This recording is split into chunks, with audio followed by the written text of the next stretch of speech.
Pour leur 12e édition, les rencontres du patrimoine et de la création ont élu domicile dans le jardin du Maine à Luçon, ainsi que dans la salle des fêtes. Créées en 2011, les rencontres du patrimoine et de la création s'inscrivent aujourd'hui comme le rendez-vous incontournable des métiers d'art en Vendée. Avec près de 100 exposants des métiers d'art, métiers du patrimoine, créateurs ou restaurateurs passionnés, c'était l'occasion d'aller à la rencontre des exposants qui apprécient de parler de leur passion avec les visiteurs, comme Anthony, ferronnier d'art, forgeron. Ferronnier d'art, ça va être la création de portails, de marquises, de pergolas, de garde-corps, de rampes d'escalier. Voilà, tout ce qui va concerner le fer forgé et de la création unique. Devant mon stand, j'ai beaucoup de jeunes, de très jeunes, qui sont très intéressés parce qu'ils découvrent le métier, ils ne connaissent pas, ou alors à travers la télé, on va dire, ils n'ont jamais vu en vrai. Et j'ai aussi, après inversement, toutes les personnes, on va dire, à la retraite ou d'un certain âge, qui, quand ils arrivent devant mon stand, se rappellent à chaque fois l'odeur de leur enfance. Voilà, ils avaient le forgeron dans leur village, les bruits, les odeurs, les coups de marteau, voilà, leur rappellent vraiment leur enfance. Voilà, en gros, c'est ça. Ça leur donne une nostalgie sur leur jeunesse, voilà, des métiers qu'on ne voit plus et qui demandent à revenir. Et on me demande, moi, de plus en plus sur de la restauration. Sur des grilles de portails qui ont été forgées il y a peut-être 200-300 ans, qui sont à rénover ou alors à refaire avec les mêmes techniques que l'époque.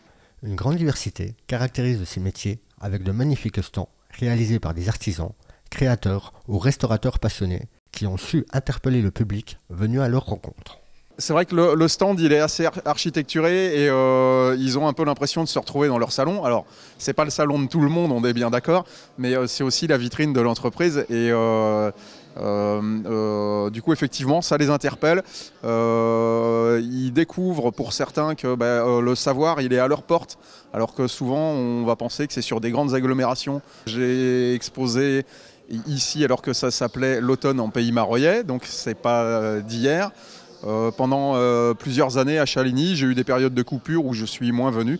Et là, j'avais à cœur de venir pour cette nouvelle édition dans un tout nouveau lieu. Donc là, c'est une découverte. Ces journées constituent une occasion privilégiée pour certains artistes de présenter leurs techniques et leur savoir-faire singulier, visant à émerveiller un public particulièrement attentif.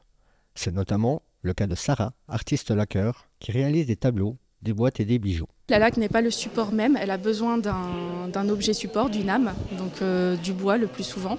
Et après, les possibilités sont infinies. La coquille d'œuf, c'est une technique qui, parmi d'autres, qui a la particularité de nous permettre de faire du blanc. Parce que mon vernis est très teinté jaune. Donc si je mets un pigment blanc dedans, je ne vais pas avoir un blanc très pur à la fin. Donc ça ressemble à de la mosaïque pour l'instant, parce qu'en fait je viens poser du vernis qui va me servir de colle et ensuite je viens déposer petit à petit mes morceaux, en plus ou moins gros morceaux, plus ou moins petits. Et par ce jeu-là, on va créer des dégradés, des modelés qui vont vraiment donner vie au motif. D'autres métiers d'antan étaient présents parmi tous les exposants, avec pour certains des techniques un peu surprenantes, notamment à base de poils de chien ou de chat. Je me suis spécialisée dans le filage de poils de chien ou de chat, donc tout ce qui est sous poil de brossage que je récupère auprès des éleveurs ou des toiletteurs, que je file sur mon rouet et qui est ensuite soit tricoté, soit tissé. Côté filage, il y a le côté surprise parce qu'on ne s'attend pas à avoir de la laine faite avec du poil de chien ou de chat. Et puis après, il y a aussi le côté traditionnel avec les laines que j'achète en filature pour le tissage pur. Il n'y a pas que le poil de chien ou de chat. Il y a aussi le côté sentimental qui rentre en ligne de compte puisque les gens qui ont leur animal aiment bien avoir quelque chose après qui leur reste le jour où l'animal ne sera plus là. Ça fait un petit souvenir. Malgré la pluie, la 12e édition des rencontres du patrimoine et de la création en Vendée du Sud a tenu toutes ses promesses. Ce rendez-vous a permis à la centaine d'exposants présents de partager leur savoir-faire et leurs différentes créations autour d'animations auprès d'un public réceptif.